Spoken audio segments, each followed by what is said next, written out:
For what value of R the current in the galvanometer is 0।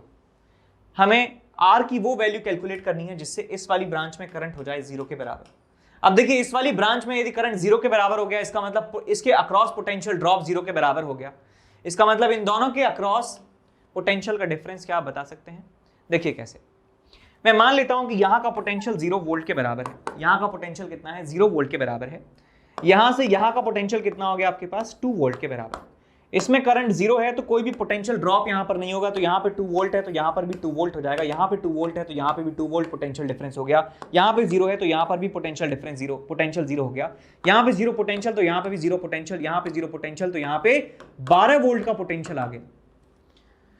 तो भैया जो current है ना वो इस ब्रांच में मूव कर रहा है, इस वाली ब्रांच में करंट तो जा ही नहीं रहा, इस वाली ब्रांच में करंट जा ही नहीं रहा, पूरा का जो पूरा करंट है वो इस वाली वायर में फ्लो हो रहा है। तो क्या करें सर? तो इस वाले ब्रांच का आप निकाल लीजिए करंट कितना आएगा आर की टर्म्स में और उसे किसके बराबर कर दीजिए। ये कितना आ जाएगा करंट इस वाली ब्रांच में? 12 - 2 10 divided by 5 is equal to 2 ampere के बराबर करंट जो है इसमें फ्लो हो रहा होगा। यहां पोटेंशियल डिफरेंस है 2 वोल्ट के बराबर, करंट कितना है 2 एम्पियर के बराबर, रेजिस्टेंस कितना है आर के बराबर है, तो 2 से 2 चला गया, आर की वैल्यू आपको मिल जाती है 1 ओम के बराबर। तो इसकी वैल्यू 1 हमें मिल जाती है। बड़ा आसान सवाल था। देख सकते हैं कि यहाँ पे करंट 0 है तो हमने इसके अक्रॉस पोटेंशियल डिफरेंस निकाल लिया और यही पोटेंशियल डिफरेंस इसके अक्रॉस है 2 वोल्ट के बराबर, और 2 वोल्ट किसके बराबर कर दिया? करंट इंटू रेजिस्टेंस के बराबर। करंट कहां से निकला? इस रेजिस्टेंस के across potential difference divided by R से। बात आई समझ में? ठीक है। तो एक इंपॉर्टेंट अनाउंसमेंट है आपके लिए, अनअकैडमी प्रोडिजी का जो है टेस्ट होने जा रहा है 23 जनवरी से 10 AM ऑनवर्ड्स, और इस अनअकैडमी प्रोडिजी में यदि आप एक्सेल करते हैं तो आप 20 लाख तक का जो है कॉलेज ग्रांट जीत सकते हैं। ये जो टेस्ट है ये class 7th 8th 9th 10th और 11th और 12th के स्टूडेंट्स जो जेई और नीट की प्रिपरेशन कर रहे हैं उनके लिए खासकर होने वाला है। इस टेस्ट में आप ऑल इंडिया लेवल पर कंपीट तो कर ही रहे होंगे और साथ में एक्साइटिंग ऑफर्स और प्राइजेस, स्कॉलरशिप भी जो है यहाँ पे होने वाली है, जो मैं अगली स्लाइड में आपको बताऊंगा। इसमें एनरोल करने के लिए आपको कोड इस्तेमाल करना है NKC सर लाइव। आप यहाँ पे कोड जब भी आपको मांगे तो आप ये कोड जो है जरूर एंटर करना वहां पे। अब यहाँ पे प्राइजेस और स्कॉलरशिप की बात कर लेते हैं। तो rank 1 MacBook air, rank 2 3 iPhone, rank 4 और 5 एप्पल आईपैड, और रैंक 6 to 40 के लिए अमेजॉन इको डॉट, और रैंक 41 से 100 के लिए अमेजॉन के वाउचर्स यहाँ पे मिलेंगे। और टॉप 500 बच्चों को जो है अलग अलग स्लैब्स में जो है स्कॉलरशिप यहाँ पे लिखी हुई है कि टॉप 10 बच्चों को 100% स्कॉलरशिप, और 11 से 25% जो रैंक के बच्चे हैं उनको 75 scholarship, and so on up to 500 rank तक स्कॉलरशिप भी आपको मिल जाएगी। बस आपको जो है इस पेपर में जो है आपको एक्सेल करना है। अब इस टेस्ट की प्रिपरेशन के लिए भी एक प्रैक्टिस टेस्ट है। अब इस प्रैक्टिस टेस्ट कब होने जा रहा है? 16 जनवरी को जो है ये टेस्ट होने जा रहा है, प्रैक्टिस टेस्ट। और इस टेस्ट में एनरोल करने के लिए फ्री में आप NKC सर लाइव जो है कोड का इस्तेमाल जरूर करिएगा। आप प्रैक्टिस टेस्ट अटेम्प्ट कीजिए, आपको पता लगेगा कि प्रोडिजी में किस तरह के सवाल आने वाले हैं, और अनअकैडमी प्रोडिजी को जो है आप एकदम बढ़िया एक्सेल अच्छे मार्क्स लाइए और स्कॉलरशिप और इनाम जो है जीतिए। उसके बाद कुछ बैचेस की इंफॉर्मेशन है। ये एक फास्ट ट्रैक रिवीजन बैच जो है स्टार्ट होने जा रहा है 19 जनवरी को।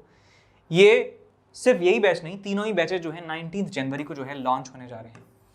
इन बैचेस में जो है टॉप एजुकेटर्स आपको पढ़ाने वाले हैं। ये बैच रिवीजन के लिए है, जेई मेन 2022 के लिए। ये जेई मेन और एडवांस के लिए जो है ये बैच स्टार्ट हो रहा है। ये 2023 के मेन और एडवांस के जो एस्पिरेंट्स हैं उनके लिए है, और ये लास्ट मिनट रिवीजन कोर्स है जो जेई मेन 2022 के एस्पिरेंट्स हैं उनके लिए। इस बैच में जो है 3 मंथ का रिवीजन कोर्स है। ये टॉप एजुकेटर्स यहाँ पे पढ़ाने वाले हैं, और प्रॉब्लम सॉल्विंग के साथ साथ कॉन्सेप्ट भी आपको यहाँ पे बताए जाएंगे, और थ्योरी और MCQ जो है वो भी यहाँ पे हम डिस्कस करेंगे, वो तो जेनरिक सी बात है। ये क्लास 11th और 12th जो है प्रिपरेशन यहाँ पे कराई जाएगी, और director of nucleus education Kota के लोग जो है यहाँ पे पढ़ाने वाले हैं, और बैकलॉग कवरेज जो है यहाँ पे आपको मिल रहा होगा। ये भी 3 मंथ का रिवीजन कोर्स है। टॉप एजुकेटर्स यहाँ पे पढ़ाएंगे, और MCQs और ढेर सारे कॉन्सेप्ट जो है यहाँ पे बताए जाने वाले हैं। इसके बाद all India mock test series जो है जेई मेन 2022 के लिए यहाँ पे हो रही है, और ये 23 जनवरी को होगा, और हर संडे 2 से 5 बजे ये टेस्ट होने वाला है। इस टेस्ट में आप ऑल इंडिया लेवल पर तो compete कर ही रहे होंगे, ये बताने की अब जरूरत नहीं है कि ऑल इंडिया लेवल पे compete कर रहे होंगे, आपको पता है ऑल इंडिया लेवल पे compete कर ही रहे होंगे। और जो बहुत ज़्यादा इंपॉर्टेंट है जेई और नीट की प्रिपरेशन के लिए, यहाँ पे जो क्वेश्चंस हैं वो क्यूरेट किए हैं बहुत ही एक्सपीरियंस टॉप एजुकेटर्स ने, और डिटेल्ड सॉल्यूशन जो है आपको इन क्वेश्चंस का मिलने वाला है एग्जाम के बाद। और आपको यहाँ पे जो है टेस्ट रिपोर्ट जो है मिलने वाली है, जो आपने टेस्ट दिया है, जिस तरह से आपने सवाल अटेम्प्ट किए हैं, जितने टाइम में कितने सवाल छोड़े हैं, ये सारी रिपोर्ट आपको डिटेल आपको मिलने वाला है। उस रिपोर्ट की हेल्प से आप आइडेंटिफाई कर सकते हैं आपके जो वीक एरियाज हैं और उनको इंप्रूव कर सकते हैं जेई मेन से पहले। और 200 लर्नर्स इस टेस्ट सीरीज में उनको स्कॉलरशिप जो है मिलने वाला है, और इस टेस्ट सीरीज में एनरोल करने के लिए आपको इस्तेमाल करना है एनकेसी सर लाइव। अब सबसे बेस्ट न्यूज़ जो है वो ये है कि प्लस का जो सब्सक्रिप्शन है, प्लस सब्सक्रिप्शन जो है, यदि आप 24 मंथ का सब्सक्रिप्शन अभी बाय करते हैं तो 3 मंथ का फ्री एक्सटेंशन जो है आपको यहाँ पे मिलेगा, और यदि आप 18 मंथ का सब्सक्रिप्शन बाय करते हैं तो 3 मंथ का सब्सक्रिप्शन आपको फ्री में मिलने वाला है। और ये जो ऑफर है ये वैलिड है 17 से 19 जनवरी तक, तो फटाफट से जो है जाइए और इस ऑफर को जो है ग्रैब कर लीजिए यदि आप स्कॉलरशिप, यदि आप ये मेंबरशिप जो है खरीदना चाहते हैं। तो अगला सवाल है कुछ ऐसा, In the circuit shown in the figure below, the cell E1 and E2 have EMF 4 volt and 8 volt and internal resistance 0.5 and 1 ohm respectively. Then the potential difference across the cell E1 and E2 is equal to, E1 और E2 cell के बीच में आपको निकालना है कितना potential difference होने वाला है, E1 और E2 दोनों के अक्रॉस अलग अलग। तो इस सर्किट को देखिए ध्यान से, इस सर्किट में पहले मुझे करंट निकालना है कि बैटरी के थ्रू कितना करंट फ्लो होगा। तो ये दोनों जो हैं पैरेलल में लगे हुए हैं, सो 3 ओम और 6 ओम पैरेलल में कितने हो गए, 2 ओम के बराबर। ये आप याद रख सकते हैं, ये आप रख सकते हैं, 3 और 6 जो है 2 के बराबर होते हैं, बिकॉज ये काफी बार इस्तेमाल होता है। 3 और 6 2 होता है, 3 और 6 2, 2 एंड 2 कितना हो गया आपके पास 4, 4 एंड 2.5 कितना हो गया 6.5। इसका मतलब ये जो आपके पास पूरा पार्ट है बेटा यहां से लेके यहां तक, इसका इक्विवेलेंट कितना आ गया आपके पास 6.5 ओम के बराबर। 1.5 ओम जो है यहां पर इसका इंटरनल रेजिस्टेंस है। तो मैं इस पूरे सर्किट की यदि बात करूं, पूरे सर्किट की यदि बात की जाए तो सर्किट में ईएमएफ जो है हमारे पास है 4 वोल्ट, यहां पर इसका इंटरनल रेजिस्टेंस है 0.5 ओम। यहां पर एक और बैटरी है 8 वोल्ट की जिसका रेजिस्टेंस है 1 ओम, और इनके साथ में लगा हुआ है 6.5 ओम का रजिस्टर, 6.5 ओम का रजिस्टर। बात आई समझ में? 6.5 कैसे लिख दिया मैंने, 6.5 कैसे लिखा? ये चारों जो रेजिस्टर हैं इनका इक्विवेलेंट मैंने निकाल दिया 6.5। अब देख सकते हैं कि इस बैटरी का ईएमएफ ज्यादा है, इस बैटरी का ईएमएफ कम है, तो करंट जो है इस डायरेक्शन में फ्लो होने वाला है, इस डायरेक्शन में करंट का फ्लो होने वाला है। तो करंट की वैल्यू आप देख सकते हैं कि टोटल ईएमएफ कितना होगा 8 - 4 divide by total resistance 6.5 and half 7 and 1 8, so 0.5 ampere यहां से करंट आपको इस पूरे सर्किट में मिल जाता है। अब देखिए ये वाली जो बैटरी है बेटा, ये वाली जो बैटरी है, ये वाला जो सेल है ये डिस्चार्ज हो रहा है। ये सेल क्या हो रहा है बेटा, डिस्चार्ज हो रहा है, डिस्चार्ज हो रहा है बिकॉज यहां से करंट निकल रहा है। और ये वाला जो सेल है ये चार्ज हो रहा है, ये चार्ज हो रहा है, ये डिस्चार्ज हो रहा है बिकॉज इसके पॉजिटिव टर्मिनल से करंट अंदर जा रहा है, इसके पॉजिटिव टर्मिनल से करंट बाहर जा रहा है। तो डिस्चार्जिंग वाले सेल में जो टर्मिनल वोल्टेज होता है यानी कि potential difference across these two terminals होता है E - IR के बराबर, और जब सेल चार्ज हो रहा होता है तो टर्मिनल वोल्टेज होता है E + IR के बराबर। तो मैं यहाँ पे इस वाले पार्ट के लिए E1 के लिए लिख सकता हूँ बिकॉज E1 जो है डिस्चार्ज हो रहा है, तो V अक्रॉस E1 में लिख सकता हूँ या V1 लिख सकता हूँ इसे। V1 जो है आ जाएगा आपके पास E + IR के बराबर, तो इसका EMF है 4 के बराबर प्लस 0.5 इंटू स्मॉल r कितना है 0.5 के बराबर, तो आपको मिल जाता है 4.25 वोल्ट के बराबर रिजल्ट। ऐसे ही मैं सेल नंबर 2 जो डिस्चार्ज हो रहा है उसके लिए निकाल सकता हूं terminal voltage which will be equal to E - IR। E कितना है आपके पास बेटा 8 के बराबर है -0.5 इंटू R, R कितना है 1 के बराबर है, तो आ जाएगा आपके पास रिजल्ट 7.5 वोल्ट के बराबर। सो 4.25 एंड 7.5 दो हमारे आंसर होंगे। E1 4.25, E1 4.25 और E2 जो है 7.5 है, इसका मतलब बी ऑप्शन हमारा बिल्कुल सही ऑप्शन है। आगे बढ़ते हैं।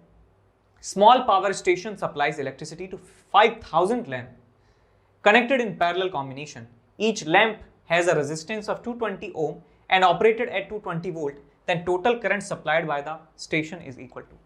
तो देखिए जो भी एक बल्ब है उस बल्ब के अक्रॉस पोटेंशियल डिफरेंस कितना है, 220 वोल्ट के बराबर है, और इसमें इसका जो रेजिस्टेंस है बेटा वो 220 ओम के बराबर है।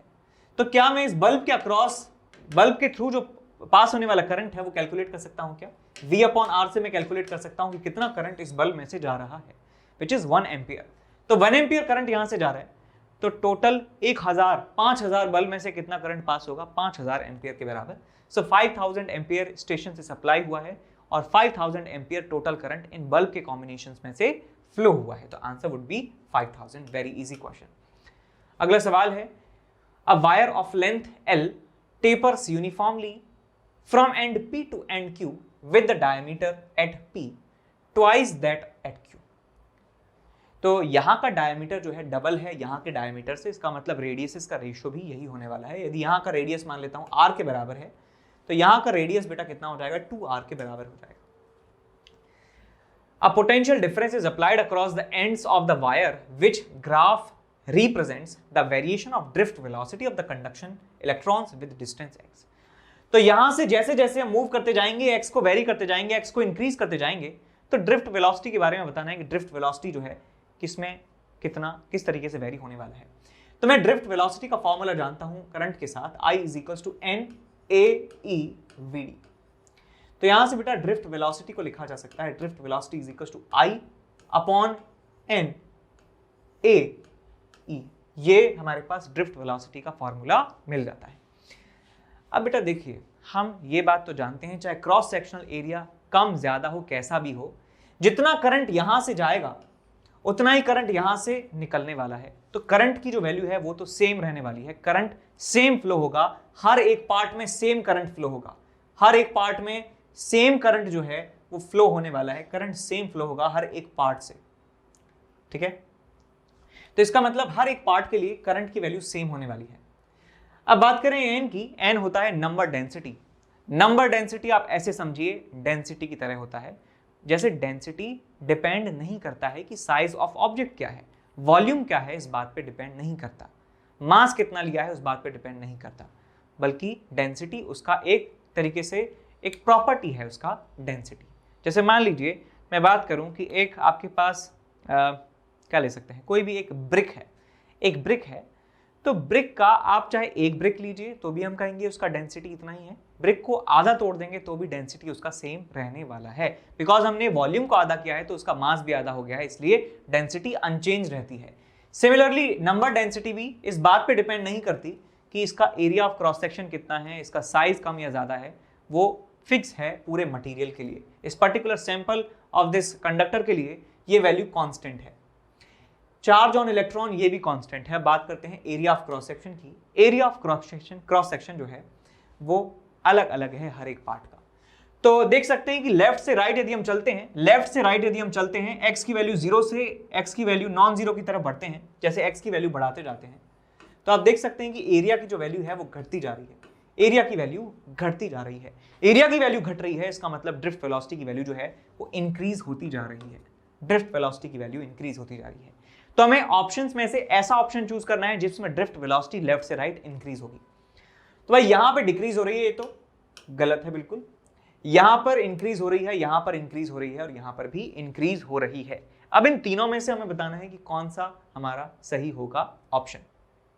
उसके लिए क्या करना है, देखिए यहां पर ध्यान से कि वायर ऑफ टेपर्स यूनिफॉर्मली, ये जो वायर है ये यूनिफॉर्म तरीके से टेपर हो रहा है। टेपर का मतलब इसका जो रेडियस डिक्रीज हो रहा है वो यूनिफॉर्म तरीके से है, या कह सकते हैं लीनियर रिलेशन है इसका रेडियस का लेंथ के साथ, लेंथ का रेडियस के साथ रिलेशन जो है वो लीनियर है। तो आप देख सकते हैं कि रेडियस जो है बेटा, रेडियस इज लीनियर फंक्शन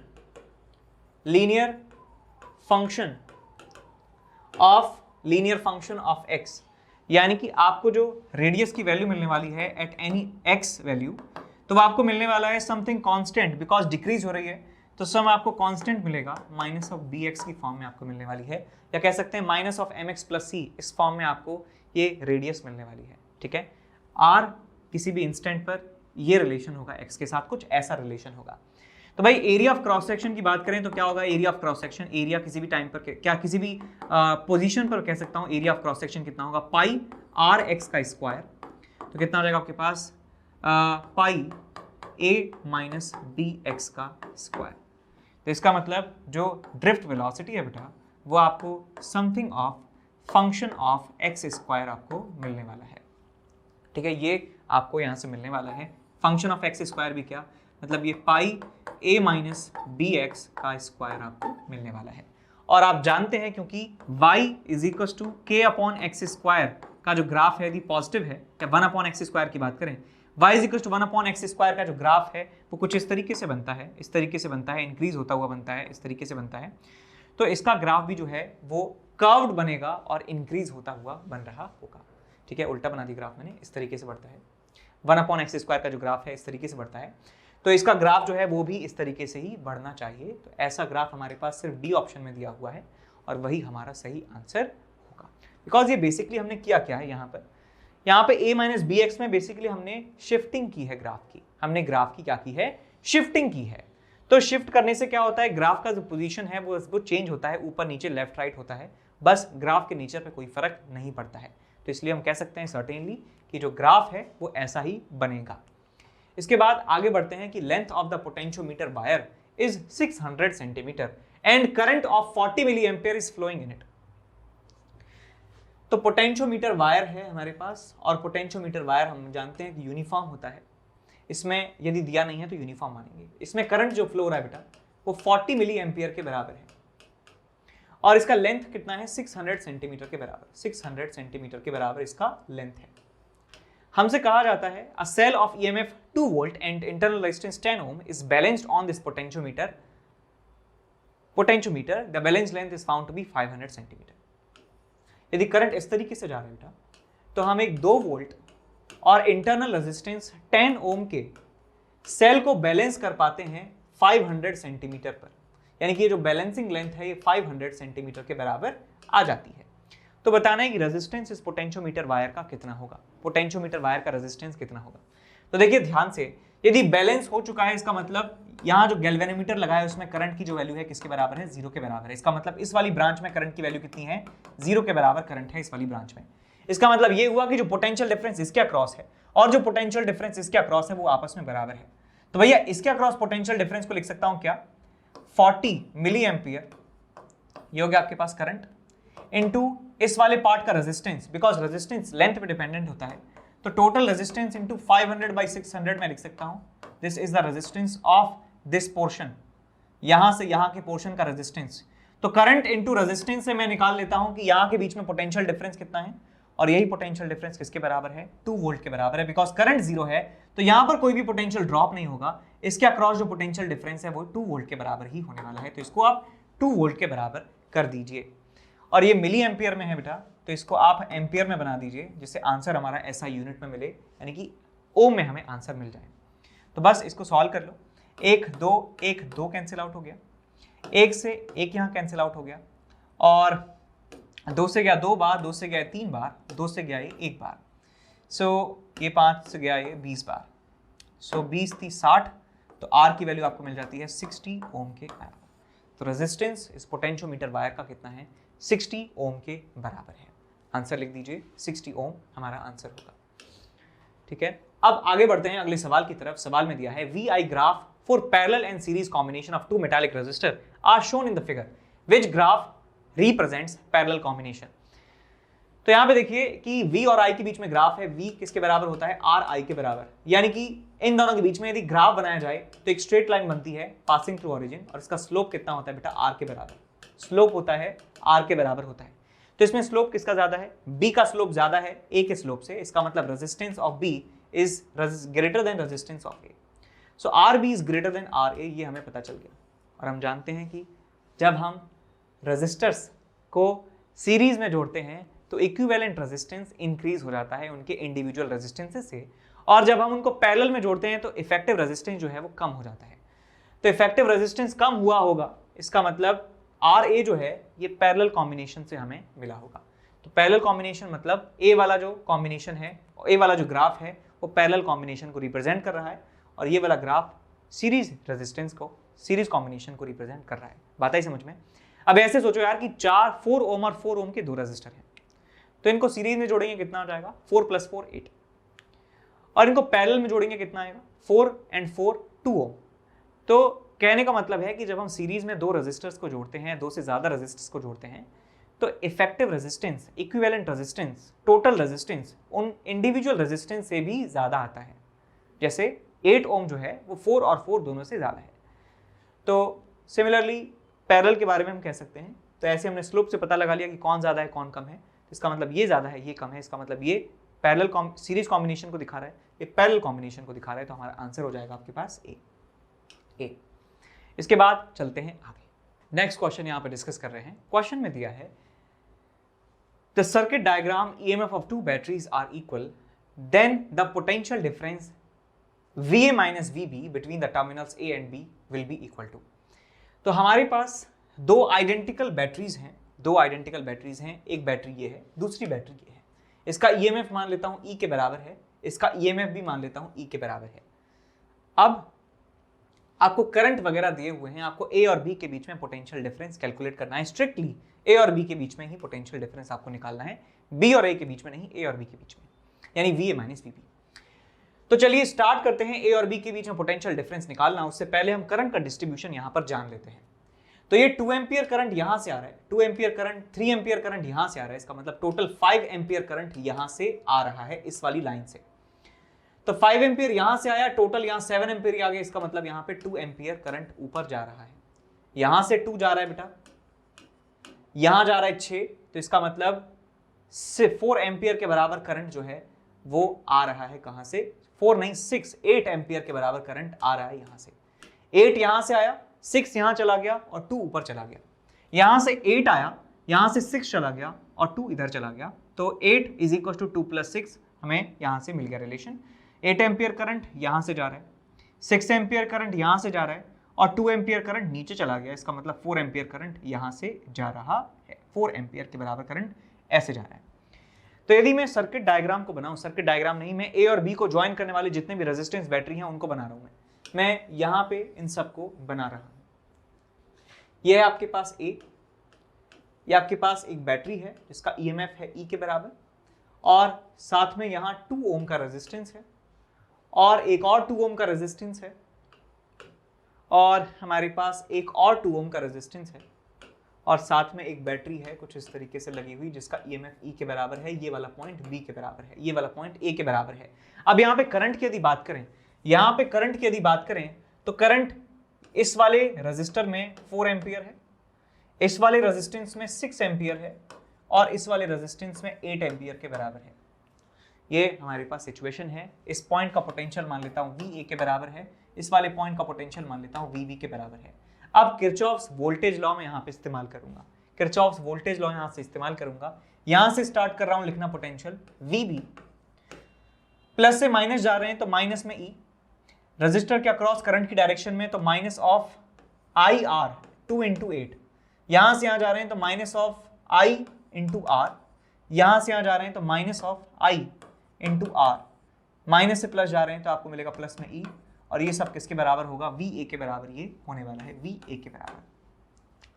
तो VB को उधर ले जाइए तो आपको मिलता है यहां से VA minus of VB is equal to, ये उधर चला गया, माइनस E से प्लस E कैंसिल आउट हो गया, ये -16 है, ये -12 है, कितना हो गया आपके पास 16 and 12 28 और यहाँ पर ये -8 है, इसका मतलब ये -36 हो गया। तो आंसर हमारा कितना आ गया, -36 वोल्ट के बराबर।